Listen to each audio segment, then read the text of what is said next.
सिंध की सकाफत में सिंधी और बलोची टोपी को बड़ी अहमियत हासिल है, जिसे बड़े शौक से पहना जाता है। मजीद जानते हैं जैकबाबाद से अपने नुमाइंदे फरीद इलाही से।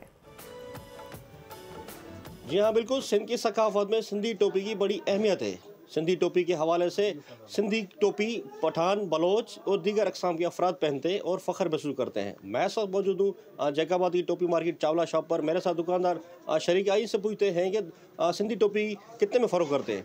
सर, ये बताइएगा सिंधी टोपी की कितनी अक़साम है, कितने में फ़रोख्त होती है? सर 100 से लेकर 20-25 हज़ार तक हम फ़रोख्त करते हैं।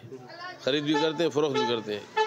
सिंधी टोपी हमारी रिवायत है, सिंधी टोपी हमारा कल्चर है और जो सिंधी की टोपी पूरे पाकिस्तान में चल रही है। अभी तो पहले तो सिंध और बलूचिस्तान में, पूरी दुनिया में चल रही है सिंधी टोपी, क्योंकि सिंध सकाफत के बाद, ये कल्चर डे के बाद पूरी दुनिया देखती है, दुनिया पहनती है इसको। क्योंकि रतोदेरो में बनती है, लाड़काना में बनती है, नवाबशाह में बनती है, हमारे यहाँ जैकबाबाद में बनती है और कंदकोट में बनती है। बलोची टोपी डेरा बुगटी में बनती है, क्योंकि हर बंदे की अपनी पसंद है। खुद भी पहनते हैं हमारे सिंधी लोग और अपने दोस्तों को भी पहनाते हैं।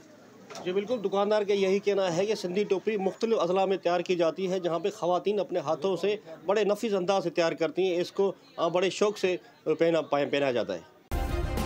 सब्सक्राइब करें और बेल दबाएं ताकि कोई खबर रह न जाए।